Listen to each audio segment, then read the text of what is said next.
사도행전 2장 42절입니다. 자, 모두 함께 읽겠습니다.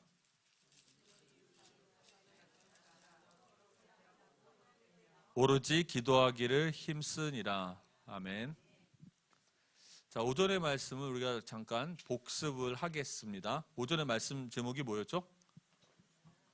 성령을 따라 행하라.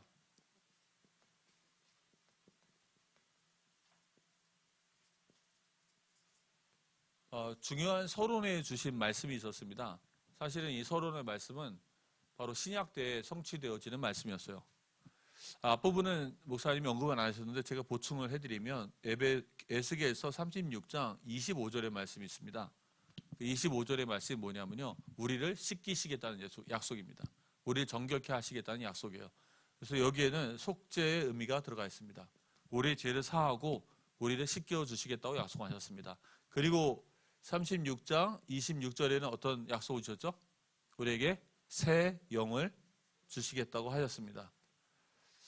새 영과 새 마음이 우리 안에 생긴 것이죠. 마음이 바뀐 거예요. 그리고 세 번째로 36장 27절에는 우리에게 무엇을 주신다고요? 성령을 주신다고 약속하셨습니다. 이것이 예수 그리스도의 십자가 통해서 신약에 있는 모든 성도들에게 성취된 줄 믿습니다. 그래서 이 새 영을 얻을 때 일어난 일이 중생의 역사입니다. 우리의 영이 변화된 거예요. 거듭난 겁니다. 그래서 새 영이 생기고 새 마음이 생기며 변화된 것이고요. 성령을 받으면서 우리 안에 우리가 칭의에 하나님께 의롭다 하심을 칭함 받은 것이고, 이 속에서 우리가 양자의 영을 받은 것이고요. 그러므로 우리가 지금부터 우리가 이분과 성령님 하나님과 동행할 수 있는 축복을 누리게 됐습니다. 그리고 이분의 능력을 힘입을 수 있는 충만의 은혜를 받은 줄 믿으시기 바랍니다. 그래서 이것이 하나님이 우리에게 주신 거예요. 근데 이 전제 속에서, 이 약속 속에서 첫 번째 뭐였죠? 첫 번째가 우리가 평생 고민해야 될 게 있습니다. 무슨 고민입니까? 육신과 성령의 소욕이 싸우는 것이죠. 자, 사랑하는 성도님들, 이거 꼭 고민하셔야 될 게 무엇이냐 하면 이것은 평생 가는 겁니다. 우리 육신 안에 죄성이 있기 때문에요, 이 싸움은 평생 갑니다.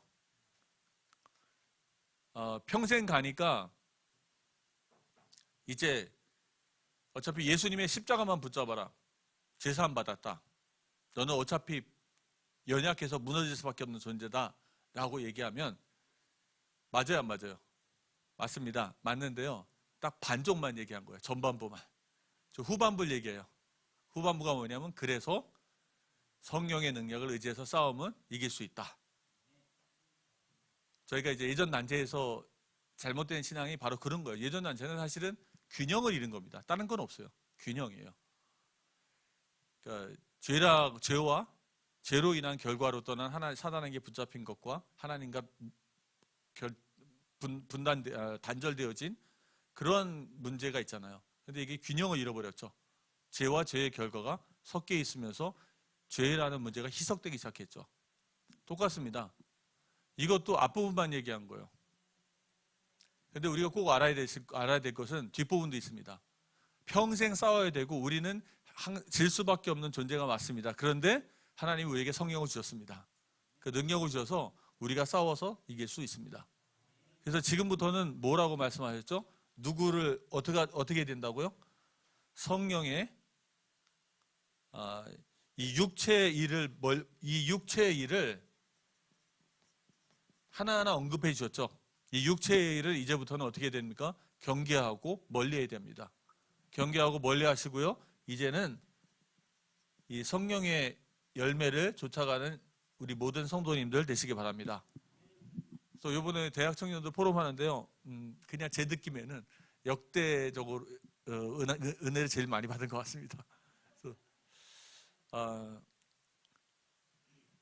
이 육체의 일을 멀리하고 성령의 열매의 일을 쫓아서 삶을 살아가라고 말씀하셨죠. 여기서 좀 아셔야 될 게, 우리가 율법 아래에 있지 않다 그랬잖아요. 율법 아래에 있지 않다는 여러분이 꼭 기억하셔야 될 게 있습니다. 율법 아래에 있지 않다라는 뜻은 율법의 정죄 아래에 있지 않다는 뜻입니다.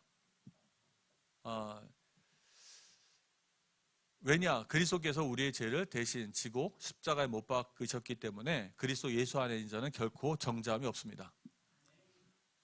그래서 어떤 율법으로도 하나님은 우리를 정죄하지 않습니다. 그 뜻은 뭐냐면 하나님 앞에 가서도 하나님이 우리에게 죄를 묻지 않으십니다. 놀라운 은혜죠. 왜냐하면 우리 모든 죄가 과거, 현재, 미래의 죄가 누구에게 넘어갔죠?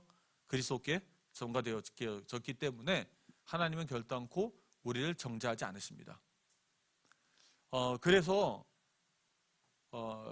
율법 아래에 있지 않다는 뜻은 결코 율법으로 정죄를 받지 않는다는 뜻이지 율법이 필요 없다는 뜻이 아닙니다.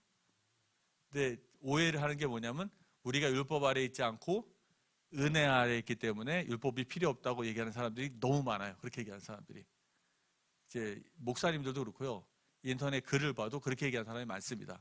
정확히 얘기하면 우리가 율법 아래에 있지 않아서 율법의 정죄를 받지 않습니다라는 얘기고요. 우리는 은혜 아래에 있습니다. 그래서 은혜로 말미암아 율법을 지키며 삽니다. 이게 맞는 얘기예요. 법은 한 번도 바뀐 적이 없습니다. 저번에 그렸던 그림 기억나시죠? 위에 한 줄 가고요. 밑에 한 줄 갑니다. 밑에 있지 않는다는 거예요. 죄와 사망의 법. 그래서 우리는 거기서부터 벗어나서 이제는 은혜 언약 아래서 성령의 역사 능력에 따라서 죄를 이기고 거룩함을 이뤄가는 삶을 살게 될 줄 믿습니다. 근데 이제 중요한 거는 이 부분인 것 같아요. 그러면 이제 알겠어요. 그러면 어떻게 성령을 따라 삽니까? 이게 중요한 것이죠. 어떻게 성령을 따라 살아야 되겠습니까? 저번 주에도 말씀드렸지만 성령을 따라 사는 방법의 첫 번째는 말씀을 우리 마음에 두어야 합니다. 말씀을요 그냥 공부하는 것뿐만이 아니고 말씀을 꼭 우리 마음에 두셔야 합니다. 그래서 구약에는 말씀을 주로 많이 외우라 그랬잖아요. 그리고 묵상하죠. 그 뜻이 뭐냐면 말씀을 우리 마음에 두는 것을 말합니다. 왜냐하면 성령께서 우리한테 하시는 일이 빛비침이라고 말씀드렸잖아요. 성령의 빛이 우리 안에 비춰질 때 우리 안에 말씀이 있어야지 빛이 비춰집니다. 그렇지 않으면 성령의 인도를 결코 받을 수 없어요. 성령의 인도나 성령의 소욕을 따라가지 못하는 사람들의 특징은 뭐냐면 그 안에 말씀이 없습니다. 성령의 인도를 받는 자는 구호만 있지 성령에 따라 사는 삶의 구호만 있지 그 마음속엔 말씀이 없기 때문에 무엇이 성령의 인도고 무엇이 성령의 인도인지 알지 못합니다. 그래서 말씀을 공부하고 배우셔야 돼요. 그리고 말씀을 마음에 담아두셔야 합니다. 그리고 두 번째로는 진짜 기도해야 됩니다. 기도하지 않으면 우리 영이 살아나지 않고요. 우리가 주님께 간절히 기도하면 대부분 여러분 우리가 어떤 일에 부닥치고 뭔가를 생각하고 나올 때 첫 번째 반응이 여러분들은 어떻습니까? 저는 첫 번째 반응이 대부분 제 겁니다. 감정적이든지 이성적이든지 첫 번째 반응은 제 겁니다. 그래서 제가 말씀드렸었는데 저는 중요한 일을 결정할 때 꼭 3번을 기도합니다. 근데 첫 번째 기도에서 딱 내 마음에 확신이 옵니다. 근데 저는 그걸 믿지 않아요. 왜 안 믿냐? 저를 자신을 잘 압니다. 제 안에 죄성을 알고 저의 이성 혹은 저의 감정이 나옵니다. 그래서 첫 번째 거는 나오면은 오케이 하나님 알겠습니다. 또 기도해요.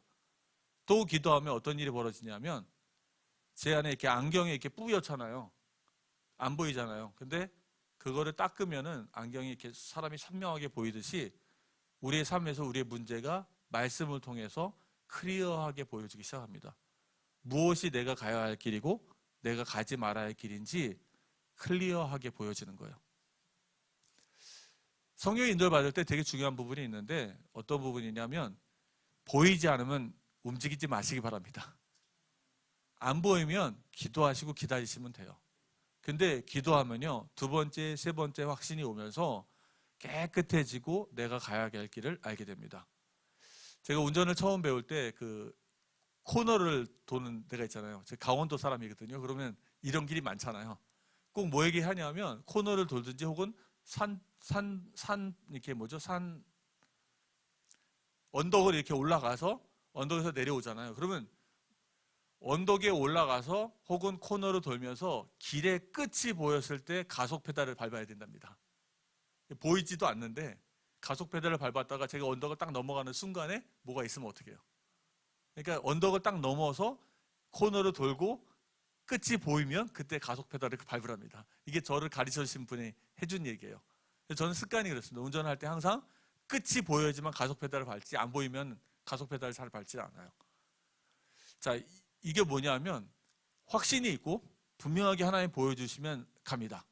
그래서 저희 아내도 저에 대해서 되게 잘하는데 선택하면, 우리 오전에 목사님도 얘기하셨죠. 과감합니다. 딱 맞다 싶으면 과감하게 나가요. 왜냐? 기도하고 내 동기 버리고 하나님의 뜻이 확정되어지면 갑니다. 근데 그게 무엇이 필요할까요? 기도가 필요합니다. 사랑하는 예손의 성도님들, 기도하시면서 성령의 확증과 클리어 하심을 경험하시기 바랍니다. 그러면 신앙생활이 확신과 믿음을 가지고 담대하게 한 걸음 한 걸음 저희가 나아갈 수가 있습니다. 그래서 이 말씀을 가지고 하나님 앞에서 기도하시면서 성령을 따라 행하는 모든 성도님들 되시기 바랍니다. 뭐 제 경험을 하나 더 얘기하자면, 저는 또 이제 어떤 기도를 좋아하냐면 일하기 전에 기도하고요, 일하는 중에 기도하고, 일이 끝나고 기도합니다. 강의도 그래요. 보통 강의를 뭐 제가 설교를 해도 설교 전에 기도하고요, 설교하는 중에 기도하고, 또 설교 끝나고 나서 또 하나님께 기도합니다. 제가 전에도 말씀드렸듯이 항상 그 나사가 풀리거든요, 사람은. 하나님의 일도 일이라서 하다 보면 이렇게 많은 에너지를 쏟아내잖아요. 그럼 나사가 많이 풀려갖고 항상 끝나고 나사를 조여줘야 돼요. 안 그러면 사람이 풀어지기 쉽습니다. 그래서 또 기도합니다. 그래서 기도하면서 우리 모든 예손의 식구들이 성령을 따라 행하는 응답과 축복을 누리시기 바랍니다. 자, 오후에 저희가 이제 나눌 얘기는 이제 교회에 관한 부분이에요. 지역교회 출석하기. 교회라는 곳이 어떻습니까? 사람들이 그리스도는 좋은데 교회는 싫어하죠. 교회에서 상처를 많이 받는 거예요. 참 애매하죠. 그러니까 교회는 또 애증의 장소기도 해요. 내가 은혜 받은 장소이기도 하지만 또 내가 상처를 받은 곳이기도 합니다. 그래서 교회를 뭐 떠날 수도 없고, 그렇다고 와서 가까이 가기도 싫은 사람들이 많이 있죠. 오래 다녔던 사람들 중에는. 근데 하나님의 뜻은 또 무교회가 아닙니다. 교회는 하나님이 그리스도가 세우신 조직입니다. 오직 세상에 딱 두 개가 정확한 하나님이 세우신 조직이죠. 첫 번째는 가정이고, 두 번째는 교회입니다. 언약 관계 속에서 세운 교회입니다. 그래서 교회를 저희가 잘 아셔야 되고요. 교회를 잘 알기 위해서 제가 좀 오늘은 또 살짝 깊은 얘기를 좀 말씀을 드리려고 해요. 근데 워낙 우리 예손 식구들은 목사님이 잘 기본을 깔아놓으셔서 잘 이해하실 줄 믿습니다. 그 신명기 29장 29절 제가 계속 말씀드렸죠. 29장 29절입니다. 다시 한번 읽겠습니다. 신명기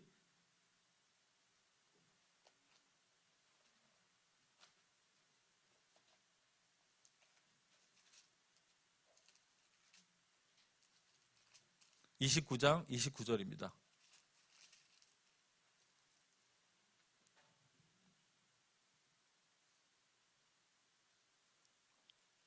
함께 읽겠습니다. 감춰진 일은 우리 하나님 여호와께 속하였거니와 나타난 일은 영원히 우리와 우리 자손에게 속하였나니 이는 우리에게 이 율법의 모든 말씀을 행하게 하심이니라. 굉장히 중요한 부분인데요. 첫 번째 뭐가 있다 그랬죠? 감춰진 일. 두 번째 뭡니까? 나타난 일이 있습니다. 교회라는 곳에 이렇게 들어온 모든 성도님들이 다 구원받은 사람이 맞습니까? 세례를 받고 이 자리에 앉아있는 성도님들이 다 구원받은 사람이 맞나요?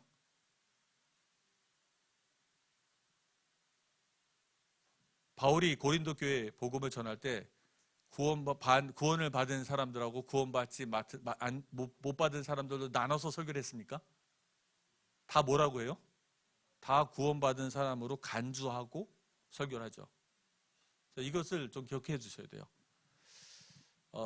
무슨 뜻이냐면 교회 안에는 교회가 이제 언약 공동체잖아요. 그죠? 교회가 언약 공동체입니다. 이게 이제 보편적 교회입니다. 이거는 지역 교회고요. 근데 지역 교회 안에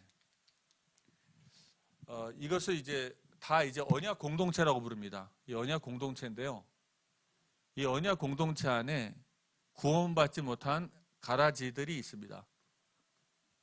생명이 없는 사람이에요. 교회는 나오는데 생명이 없죠. 그리고 이 안에 사람들은 이제 알곡들이 있습니다. 진짜 구원받고 거듭난 생명입니다. 교회 안에 이 두 부류가 이렇게 함께 섞여져 있죠.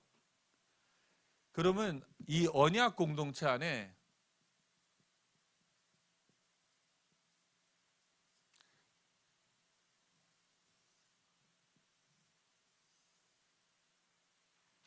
자, 이 보편적 교회 안에 있는 사람들은 다 누굴까요?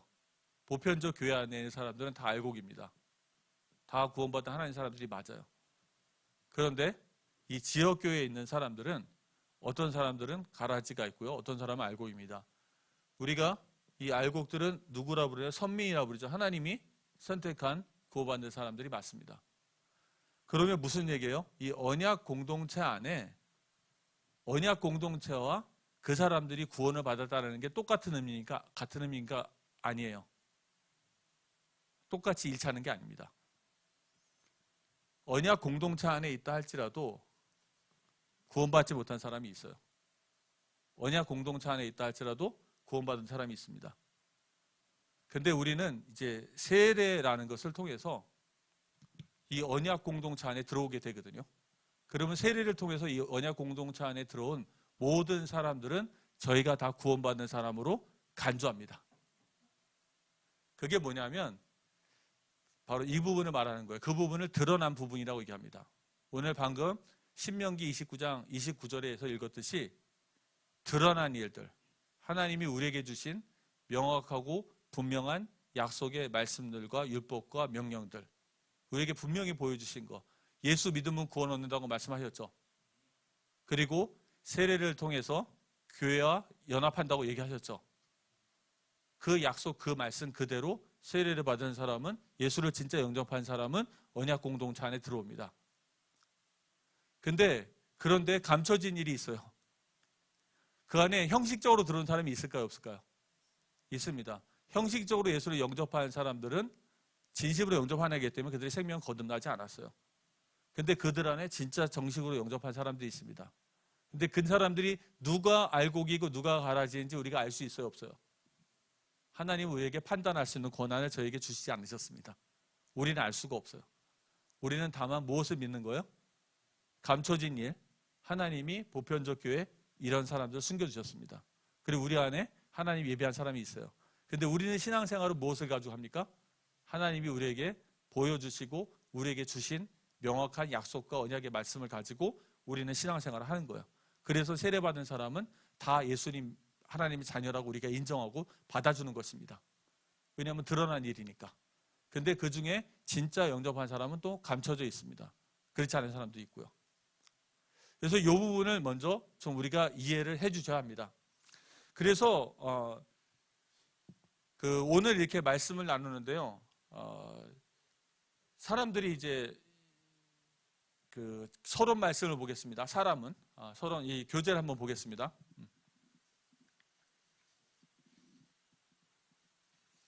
교재를 한번 소제목을 먼저 앞에 나와 있는 서론을 함께 읽겠습니다. 사람은 결심 기도와 세례를 통해 예수 그리스도를 생명의 주로 영접합니다. 이후 반드시 지역교회에 출석하며 새로운 영적 여정을 시작해야 합니다. 예수를 믿은 사람은 꼭 교회에 출석해서 이제 신앙생활이 성장하고 자라는 거예요. 그런 교회의 정의는 무엇입니까? 선택받은, 부름받은 뭐예요? 공동체입니다. 그래서 베드로전서 2장 9절에는 너희는 택하신 족속이요. 그렇죠. 하나님이 부르신 자들입니다. 죄에서 함께 읽겠습니다. 죄에서 구별되어 하나님께 돌아온 거룩한 공동체를 의미합니다. 그래서 이 땅의 죄 가운데 죄로 인해서 하나님 떠나서 사단에게 그렇게 영향력에 놓여 있는 그런 상태에 있는 것에서 구별되어서 하나님과 다시 만나게 된 그러한 공동체를 말합니다. 거룩한 거예요. 이 세상에서 구별되고 죄에서 구별됐습니다. 그리고 두 번째입니다. 함께 읽겠습니다. 신구약 66권 성경 가르침과 실천의 기준으로 삼는 공동체. 그래서 교회는 뭐냐면 하나님의 말씀 66권이 우리의 최고의 권위입니다. 그래서 그것을 믿는 것이죠. 그런데 이 교회가 이제 본질이 있습니다. 첫 번째 뭐죠? 그리스도는 교회의 머리가 되십니다. 그리고 교회는 그리스도의 뭐예요? 몸이 되어집니다. 자, 그래서 이 교회라는 것은 에베소서 1장 22절, 23절에 나와 있죠. 함께 보겠습니다. 에베소서 1장 22절에서 23절입니다.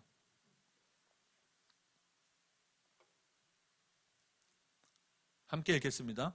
또 만물을 그의 발 아래에 복종하게 하시고 그를 만물 위에 교회의 머리로 삼으셨느니라. 교회는 그의 몸이니 만물 안에서 만물을 충만하게 하시는 이의 충만함이니라. 아멘. 자, 그리스도가 교회의 머리 됐습니다. 이게 되게 중요한 것이 실천인 것 같아요. 예성교회 머리도 그리스도가 되는지 믿으십니까?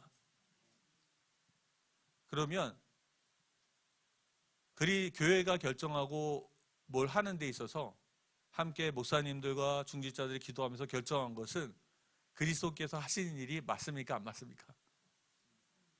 맞습니다. 왜냐하면 그것은 드러난 일이에요.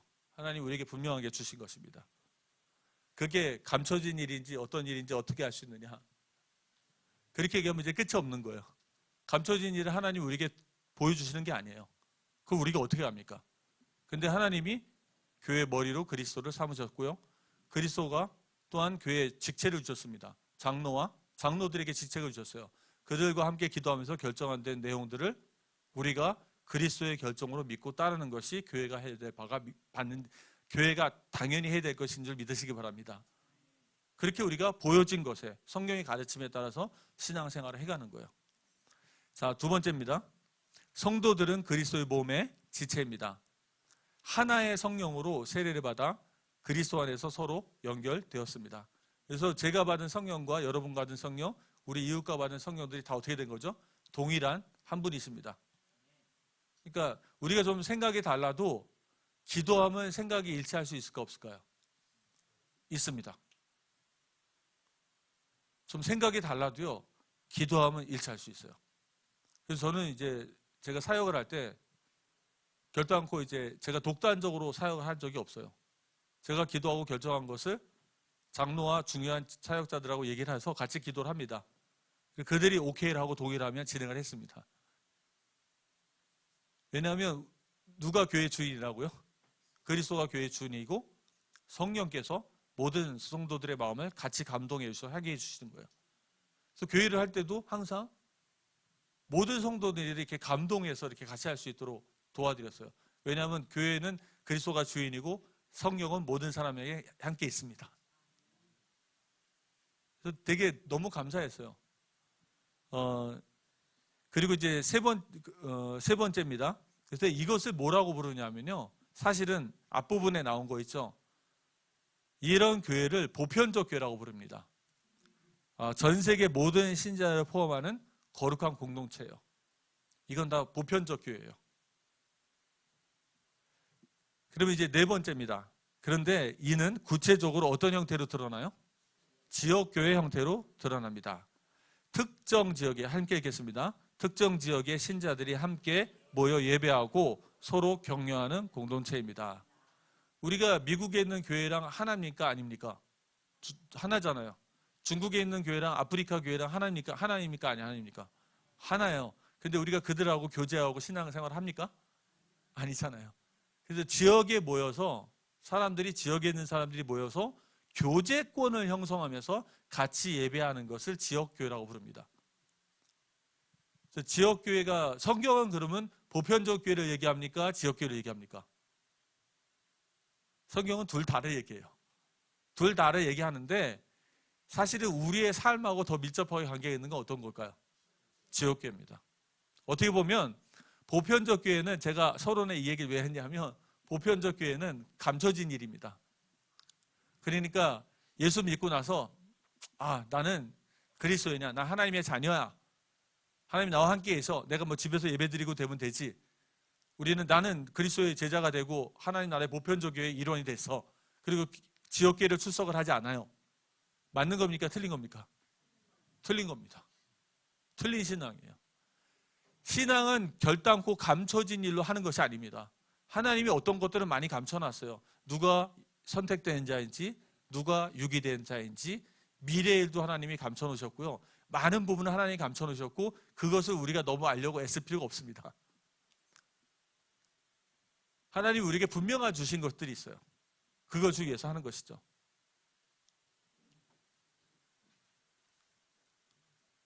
그래서 이제 갈라디아서 1장 2절을 보겠습니다. 갈라디아서 1장 2절.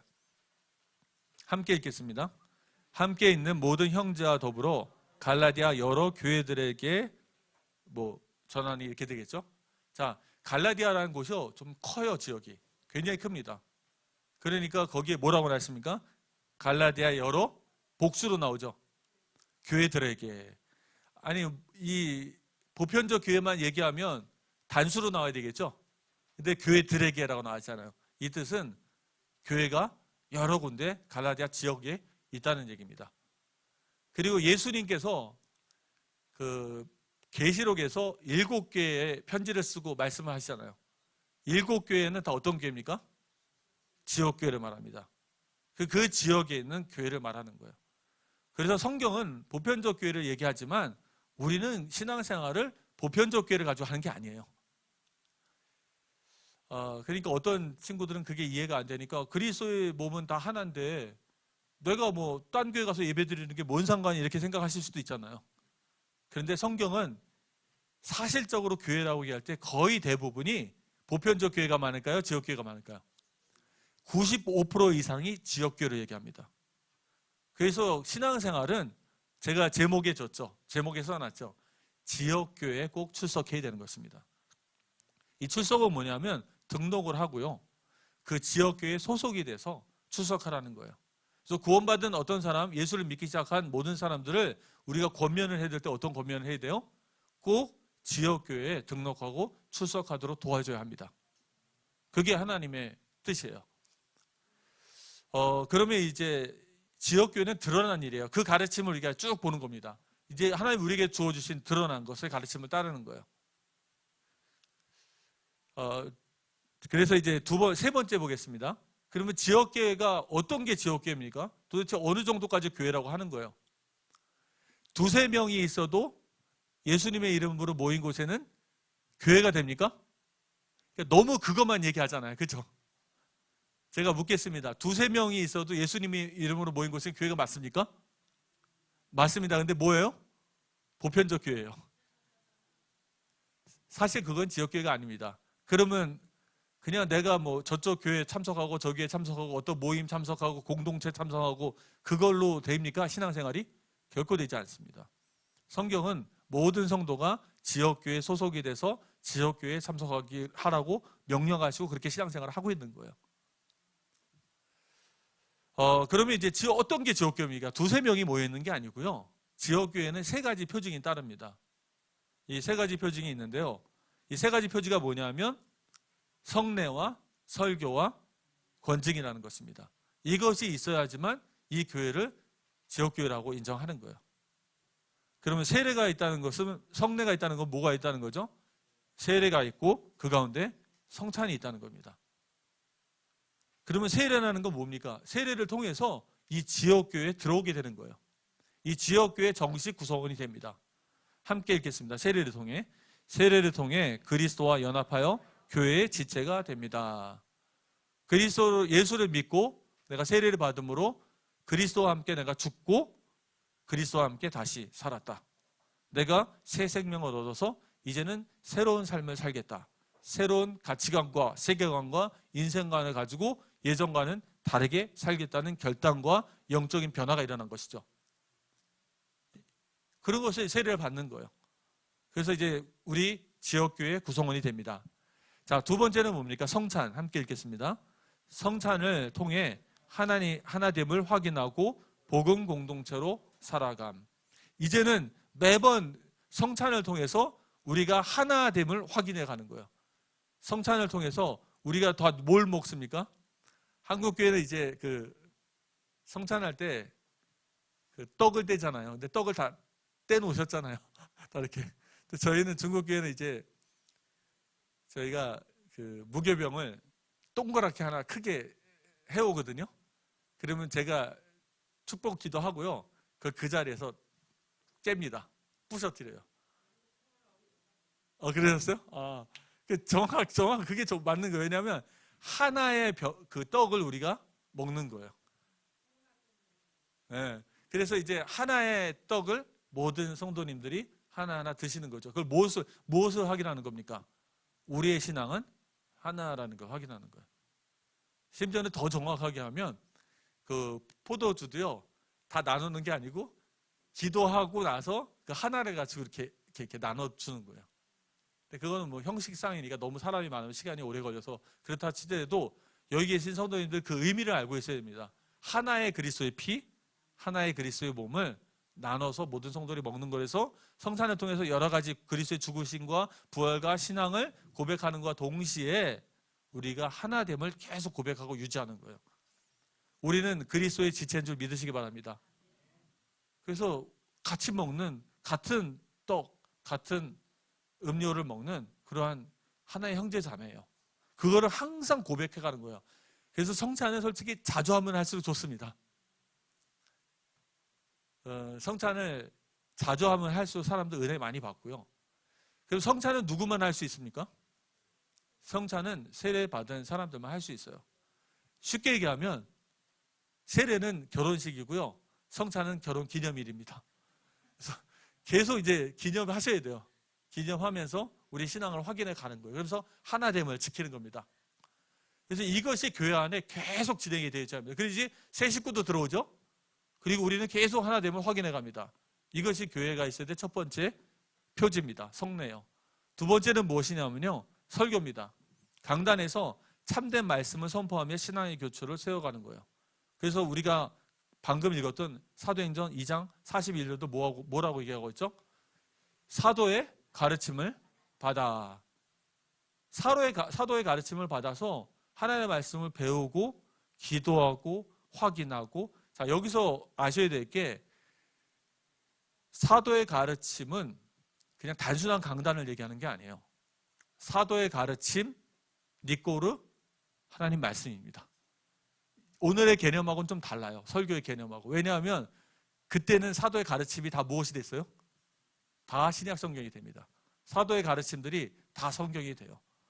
그렇기 때문에 교회가 성경의 오늘날의 말씀을 적용해서 목회자의 모든 말씀이 다 하나님 말씀이다 이렇게 해버리면 문제가 오는 거예요. 그렇게 하면 안 되고요. 목회자들도 성경의 말씀을 근거로 해서 선포합니다. 오늘 담임 목사님의 설교가 여러분들이 왜 아멘으로 해답하셨어요? 하나님의 말씀이기 때문에 아멘으로 받아들인 것입니다. 맞습니까? 헛소리 하는데 아멘하면 안 되잖아요. 그래서 우리는 하나님의 말씀을 듣고 상고하고 분별하고 하나님의 말씀이 맞으면 아멘으로 화답하고 순종하시길 바랍니다. 이게 여러분들이 강단을 보호하는 방법이고요. 여러분 스스로를 보호하는 방법이기도 합니다. 그래서 평신도들도 수준이 올라가셔야 되는 거예요. 다. 그게 천주교와 기독교의 다른 점입니다. 천주교는 다 뭐예요? 무조건 앞에서 나온 건 맞든 틀리든 다 하나님 말씀이에요. 교황의 말씀은 틀린 것도 없고요. 근데 기독교는 결코 그렇지 않습니다. 우리는 모든 것의 권위가 무엇에 있습니까? 성경에 있어요. 그래서 성경의 말씀을 근거해서 선포하는 하나님의 말씀을 듣고 새기고 마음에 담는 것입니다. 그래서 교회 안에는 이러한 성경의 말씀을 참된 말씀의 선포가 있는 곳, 그 강단이 있는 곳, 그것이 교회입니다. 이단이 교회가 될 수 있을까 없을까요? 이단은 교회가 아니에요. 거기는 성경의 말씀에 근거한 말씀의 선포가 없습니다. 아무리 흉내를 내도요, 없어요. 계시록 13장에 보면 큰 짐승이 하나 말세 때 일어날 적그리스도를 예표하는 짐승이 나옵니다. 짐승이 10가지 뿔이 있고요. 그 중에 머리가 7개가 달려있어요. 그래서 왜 머리가 7개인가 제가 봤더니만 하나님을 흉내내는 것입니다. 하나님을 흉내내는 거. 하나님이 7이 무슨 숫자입니까? 7이 하나님을 예표하는 하나님의 신성에 관한 완전한 숫자잖아요. 그러니까 그거를 흉내내는 거예요. 이 666도 이렇게 왜 666이가 봤더니 어떤 분이 써놓은 그게 원래는 하나님이면 뭐예요? 777이잖아요. 그러니까 감히 그건 흉내를 못 나겠고 비슷하게 666 낸 거예요. 그러니까 마귀가 하는 짓은 뭡니까? 흉내내는 거예요. 하나님의 능력이 없고 참 말씀이 없습니다. 그래서 이 성경에 근거한 강단에서 선포되는 참된 말씀이 있고 신앙의 기초를 세우는 것이 참된 교회의 표지인 줄 믿으시기 바랍니다. 이런 교회를 선택해서 출석하게 해야 되는 거예요. 또한 예성교회가 이런 교회가 될 줄 믿습니다. 우리가 이 신앙의 그 반석과 교회의 이런 것들을 정확히 가지고 가야 돼요. 세 번째는 뭡니까? 세 번째는 권징이 있어야 됩니다. 권징이 뭐냐면 권면과 징계입니다. 그래서 권징을 통해서 교회의 무엇을 유지합니까? 거룩함을 유지하고 영적 순수성을 지켜야 합니다. 마태복음 18장 15절에 나와 있죠. 한번 보겠습니다.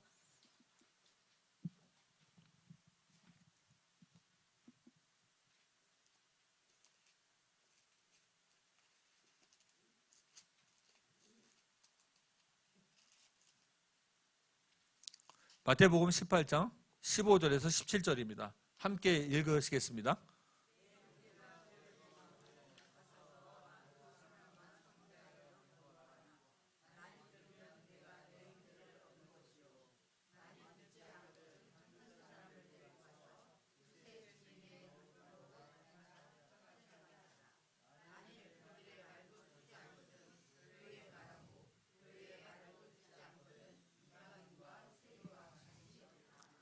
교회 안에 무엇이 필요하죠? 권면과 징계가 필요합니다. 그리고 18절을 여러분 한번 18절 보겠습니다. 18절 진실로 너에게 이르노니 무엇이든지 너희가 땅에서 매면 하늘에서도 매일 것이요 무엇이든지 땅에서 풀면 하늘에서도 풀리리라. 어디서 많이 봤던 성경 구절이죠. 마태복음 16장에 나와 있는 거. 그럼 마태복음 16장에 나왔던 천국 열쇠가 뭘 얘기하는 겁니까?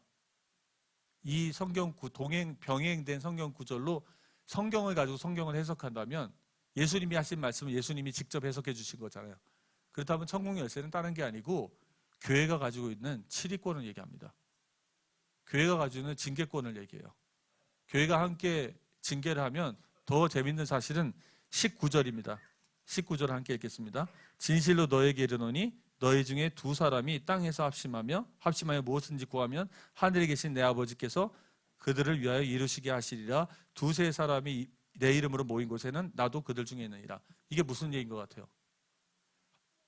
교회가 징계할 때 그곳에 그리스도께서 함께 계시다는 뜻입니다.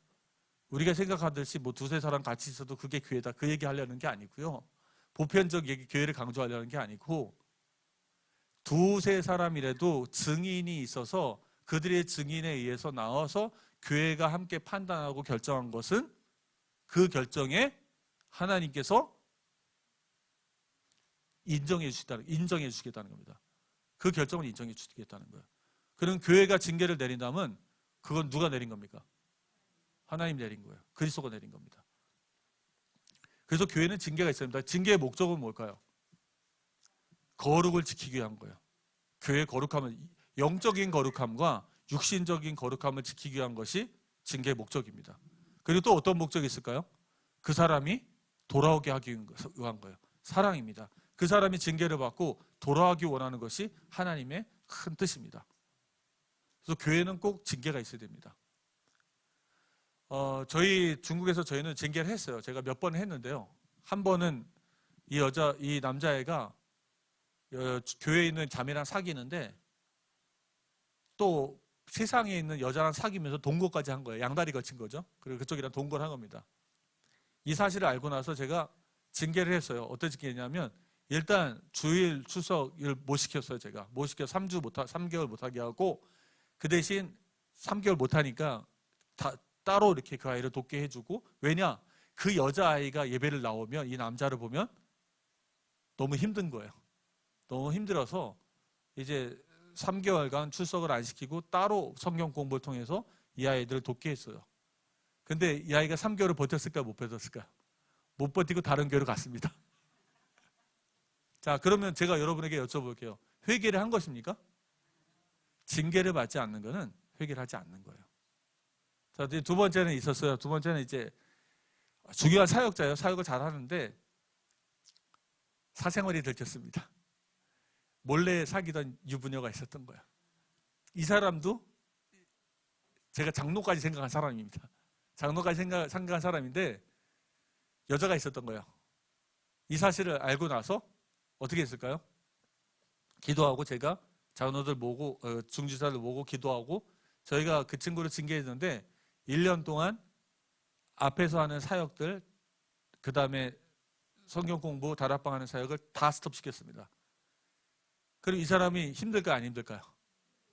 제가 1년 동안 이 사람이랑 1대1 다락방을 했습니다. 제가 1년을 했어요. 자, 징계의 목적은 뭐라고요? 사람을 살리는 겁니다. 죽이는 게 아니에요. 그걸 통해서도 교회 사람들도 이제 알게 되겠죠? 그럼 이 사람은 언제 제가 장로 안수를 주고 싶거든요, 이분을. 좋은 분이기 때문에. 근데 지금 당장 줄 수는 없어요. 회복의 단계가 있습니다. 첫 번째는 뭐냐면 아내랑 회복해서 아내가 이 사람 장로 줘도 된다 그러면 제가 이제 첫 번째는 오케이입니다. 자, 두 번째는 뭘까요? 두 번째로는 아내가 모든 성도들 앞에서 이 남편을 대신해 용서를 구하게 할 겁니다. 그래서 성도님들이 용서해 주면 장로를 세울 거예요. 그거 기도하고 있습니다. 목적은 뭐예요? 온 교회가 하나 되는 거. 예? 그게 본인이 당연히 회개가 됐으니까 그런 일이 일어나죠. 제가 1년 동안 성경 이미 벌써 그 여자랑 관계는요 다 끊었고요. 그 관계 다 끊고 그리고 그분은 이미 너무너무 고통스러워갖고 자기가 1년 동안 벌써 1년 넘었는데도요 관계 다 끊었습니다. 3년 해오던 걸 못 끊던 거를 다 끊어 있고요. 지금 다 끊었습니다. 모든 관계 끊고 모든 거 다 내려놓고 아주 바닥부터 교회 안에서도 있고 인도도 못하고 아무것도 하지 못합니다.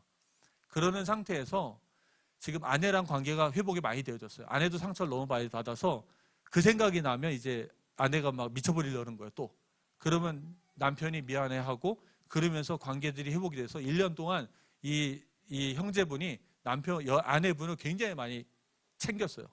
관계들이 굉장히 좋아졌어요. 둘 관계가. 그래서 지금 둘 관계가 아무리 좋아져도 진짜 회복은 언제 되는 거예요? 첫 번째 아내가 용서해야 되고 두 번째 모든 성도들이 용서해주면 장로로 그때 가서 이제 장로에 대한 얘기가 나오려고 해요. 근데 그 전까지는 안 하려고 합니다. 왜냐하면 우리의 목적은 뭡니까? 이 사람도 살리고 모두를 살리는 게 징계의 목적입니다. 이해되시겠죠? 그래서 이런 거예요. 징계라는 건 이런 겁니다. 근데 한국 교회는 징계를 뭐라고 얘기해요? 뭐 죽이는 걸로 얘기를 하잖아요. 특히 다락방에서는 징계를 죽이는 걸로 표현하고 징계를 안 받으려고 해요. 징계를 안 받는 자체는 회개가 없다는 겁니다. 제가 두 가지 예를 드렸죠. 3개월 동안 이 친구는 버텼어요, 못 뺐어요? 그건 그 친구는 내가 잘못은 했지만 뭐 그 정도냐? 이거예요. 내가 잘못은 했지만 내가 뭐 그 정도로 잘못했고 내가 나쁜 놈이야. 이 뜻입니다. 꼭 다락방하고 또 비슷하죠. 말하는 게. 잘못은 했지만 내가 뭐 그 정도냐? 이렇게 나오는 거잖아요. 근데 한 친구는 그렇지 않았어요. 다른 친구는 지금 1년째인데도 철저하게 회개하고 개인 회개, 우리는 이제 너무 회개라는 걸 잘못 이해했어야 되는 게 내가 하나님과 기도하면서 회개하는 게 회개가 아니에요. 그것에 대한 대가를 치르고 상대방이 용서해 줄 때 참된 회개가 일어나는 줄 믿으시기 바랍니다. 회개가 열매로 맺어지는 거예요. 그래서 결국에는 우리가 갖고 있는 목표는 이 사람도 살리고 교회를 살리고 교회의 순수성을 지키는 것이 하나님의 뜻입니다. 그게 징계의 방법인데 한국 교회도 그렇잖아요. 징계하면 어떻게 돼요? 딴 교회 가버리면 되잖아요. 제가 또 한 명 징계를 했는데요. 그 사람도 그냥 딴 교회 갔습니다. 딴 교회 가서 전도사 하고 있어요. 가라고. 그 대신 저희는 이제 다시는 그 사람 전도사로 인정하지 않고 받아주지도 않고 있어요. 그래서 이런 부분들이 사람이 사는 곳이기 때문에 제가 말씀드렸죠. 교회 안에는 누구도 있습니까? 가라지도 있어요. 그런데 드러난 하나님의 약속의 말씀에 의거해서 이 가라지조차도 우리가 스스로 판단할 수 있습니까? 없어요. 말씀에 의해서 우리는 이 사람들도 구원받은 사람으로 간주하고 대해주는 거예요. 그럼 어떻게 처리해야 될까? 징계라는 게 꼭 있어야 합니다. 징계라는 것을 통해서 교회의 거룩함을 지켜야 돼요. 이번에 다락방 사태를 통해서 제가 제일 안타까웠던 것이 무엇이었냐면 장로들이 거룩함을 지키려는 것이 아니고 그냥 교회를 지키려고 그래요. 교회 재정을 지키려고 합니다. 교회 재정을 지키려고 하지 교회 거룩함을 지키려고 하지 않아요. 그걸 봤거든요. 너무 마음이 안타까웠습니다. 진리도 상관이 없고 뭡니까? 그 도덕도 상관이 없고 교회만 안 떠나면 됩니다. 우리 교회만 어떻게 지키면 돼요. 그걸로 지키려고 하더라고요.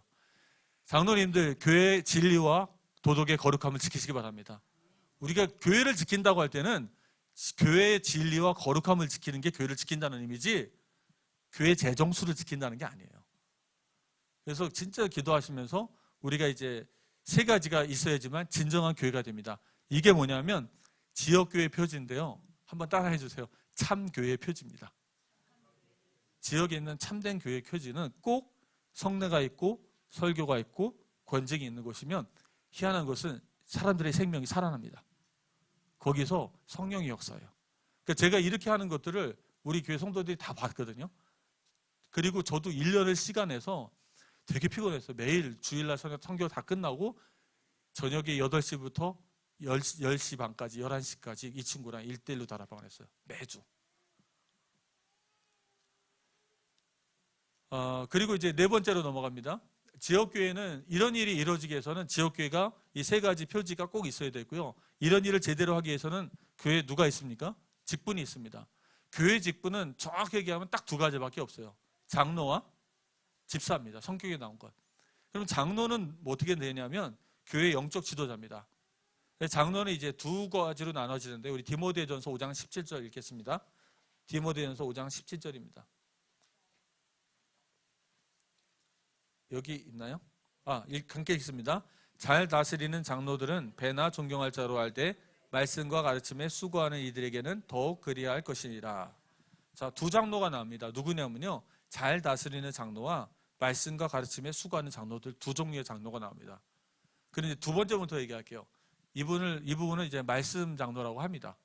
말씀을 잘 가르치는 거. 그러면 1번이죠. 함께 읽겠습니다. 말씀 전파, 성례, 집례와 가르침을 통해 목회를 담당하는 자로 목사라고 부릅니다. 목사라고 부르는 것이 이제 가르치는 장로예요. 말씀 장로입니다. 그리고 두 번째는 치리 장로입니다. 함께 이렇게 치리하고 관리하는 장로인데요. 함께 읽겠습니다.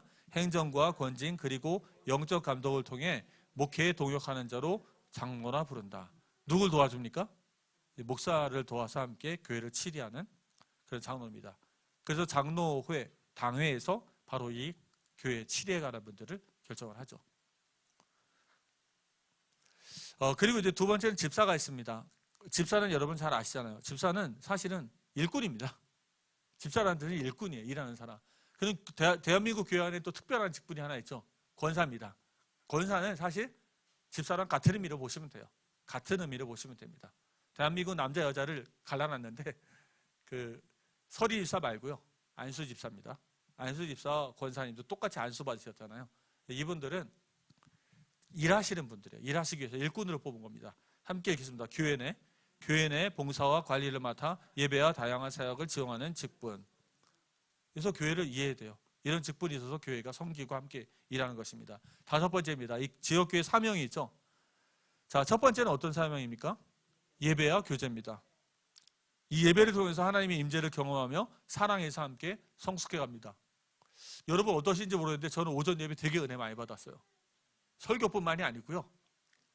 모든 순서마다 하나님의 임재를 경험했는데 우리 대학 청년들 오늘 제일 은혜 많이 받은 것 같더라고요. 그래서 예배와 교제 이것이 우리가 지역교회가 해야 될 제일 큰 사명이고요. 이 속에서 우리가 성장해요. 이 예배와 교제를 통해 성장합니다. 그리고 예배가 잘못하면 이제 교회가 학교처럼 변하면 안 되고요. 예배가 있고 꼭 뭐가 있어야 된다고요? 교제가 있어야 됩니다. 그래서 되게 감사한 것이 지금 많이 남으셨잖아요. 근데 중간에 우리가 텀이 좀 있잖아요. 근데 안 가시고 남으셨잖아요. 텀이 너무 많이 남으면 다 가실 것 같거든요. 근데도 또 안 남으시고 계시고 있거든요. 그 텀 시간에 서로들 많이 교제하셨잖아요. 이렇게.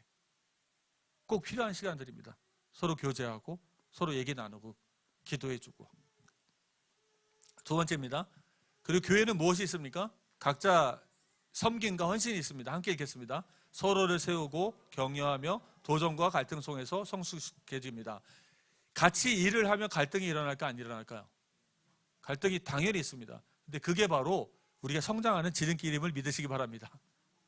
그 갈등이 무서워서 성장을 안 하면은, 도전을 안 하면요, 성장이 절대 안 됩니다. 그래서 항상 교회 일을 하고 섬기다 보면 갈등이 있는데요, 그 갈등을 정면으로 부닥치시기 바랍니다. 그래서 그 갈등 속에서 성장하는 거예요. 자, 세 번째입니다. 복음 전파와 선교. 함께 읽겠습니다. 예수님의 명령에 따라 복음을 전하는 사명을 가집니다. 그래서 예성교회 사명은 복음 전파와 선교입니다. 자, 네 번째 사명은 뭐죠? 진리로 무장되어진 것입니다. 함께 읽겠습니다. 거짓 교훈을 분별하고 굳건한 믿음의 기초를 세웁니다. 교회가, 지역교회에서 해야 될 사명이 이거예요. 말씀을 계속 가르쳐서 이제 진리로 무장이 되어야 됩니다. 다섯 번째, 지역교회가 해야 될 게 뭐라고요? 거룩을 수호합니다. 다 함께 읽겠습니다. 죄와 타협하지 않고 가르침과 권징으로 거룩함을 유지합니다. 이렇게 해서 진리와 거룩함으로 교회 내 하나됨을 지키는 것입니다. 이것이 저희들이 해야 될 사명이에요. 자, 여섯 번째입니다. 사랑의 실천입니다. 함께 읽겠습니다. 안으로는 서로 사랑하며 하나됨을 지키고 밖으로는 의지할 곳 없는 사회적 약자를 도웁니다. 그래서 예전에 제가 예전에 그런 기록들을 보니까 밖에 이렇게 많이 가셨더라고요. 다락방교회답지 않게 자선 활동 이런 거 활동도 하셨더라고요. 이것도 우리가 예성교회가 하나하나 회복했으면 좋겠습니다. 사회적 약자들을 돕고 섬기는 일도 사랑의 실천을 해야 되겠죠. 계속 말씀드렸듯이 진리는 거짓을 이길 수 있는데요, 죄인을 감동시킬 수는 없습니다. 감동시킬 수 있는 거 오직 뭐만요? 사랑만이 사람을 감동시킬 수 있어요. 사람을 바꿀 수 있어요. 그래서 저희가 진리와 거룩과 사랑이 최고의 무기인 줄 믿으시기 바랍니다. 이걸 저희 교회가 세워가야 돼요. 그리고 마지막에 제가 하나 추가한 건데요, 오늘 오전에 메시지 드리면서 추가한 내용인데 손으로 한번 적어보시기 바랍니다. 보편적 교회의 연합성입니다. 보편적 교회의 연합성. 성경 구절은 에베소서 4장 3절에서 6절입니다. 한번 적어놓으시고 찾아보세요. 에베소서 4장 3절에서 6절입니다. 하나의 영이고요, 하나의 하나님이고 하나의 세례입니다. 우리가 다른 교회 안에 있는, 이 보편적 교회 안에 있는 다른 지역교회가 있잖아요. 좀 잘못할 수도 있죠. 거기에 대해서 호되게 비판을 하고 너무 강한 비판을 하면 어떤 일이 일어날까요? 분열되어집니다. 다락방이 실수했던 게 그거죠. 이렇게 강력하게 기존교회를 비판하면서 교회가 분열됐잖아요. 제가 그러고 나서 오늘 목사님 메시지 들으면서도 제가 생각을 좀 해봤는데, 인터넷상에도 굉장히 비판적인 메시지 많거든요. 근데 비판적인 메시지들이 이 클릭수가 또 되게 높아요.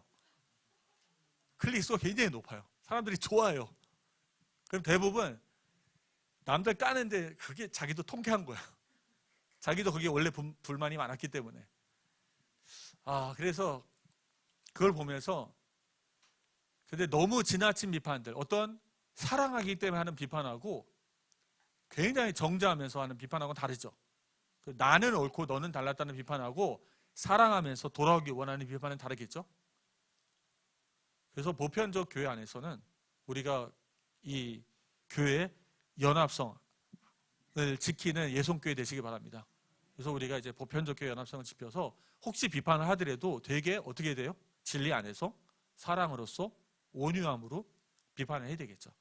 너무 강력한 비판을 해서 연합을 깨버리면 굉장히 어려워지는 거예요. 그래서 우리 교회, 지역교회 사명은 연합으로서 그리스도의 몸을, 보편적 교회를, 그리스도의 몸을 세워가는 교회가 될 줄 믿습니다. 자, 오늘 이렇게 지역교회 출석하기에 대해서 얘기를 했는데요, 가장 중요한 것은 구원받을 성도는 무조건 지역교회에 출석해야 됩니다. 그래서 우리가 그렇게 해서 사람의 생명이 그 안에서 성장할 수 있도록 도와주시기 바랍니다. 이 안에서 위에 사람이 있고 앞에 사람이 있고 내 옆에도 사람이 있고 이러면서 성장이 가는 거예요. 저희 이제 목회자들 가운데서도요, 이런 사람이 있어요. 이제 부교육자 생활을 안 해본 사람이 있고요. 또 목회자들 가운데서도 이제 조직교회에 속하지 않고 파라 사역한다고 하는 사람들이 있어요. 그런 사람들 특징이 뭐냐면 성장이 멈춰 있어요. 왜냐하면 오직 지역교회 안에서 내 위에 목사님도 있고 내 밑에 내가 도와줄 사람도 있고 내 옆에 동기도 있고 동역자도 있어서 이 가운데 갈등도 하고 어려움도 겪고 기도하고 응답받아가고 헤쳐가고 함께 성장하시기 바랍니다. 이렇게 가야지 진짜 성장하는 거예요. 그렇지 않으면 성장 안 합니다. 그래서 모든 성도들은 하나님이 교회 안에서 성장하기 원하십니다. 그래서 교회 안에서 믿음이 성장하면 저는 이런 사람은 사회에서도 인정받게 될 줄 믿습니다. 인정받게 되는 거예요. 우리 예손에 많은 새신자들이 와서 지옥계 모두 출석하시기 바랍니다. 함께 기도하겠습니다.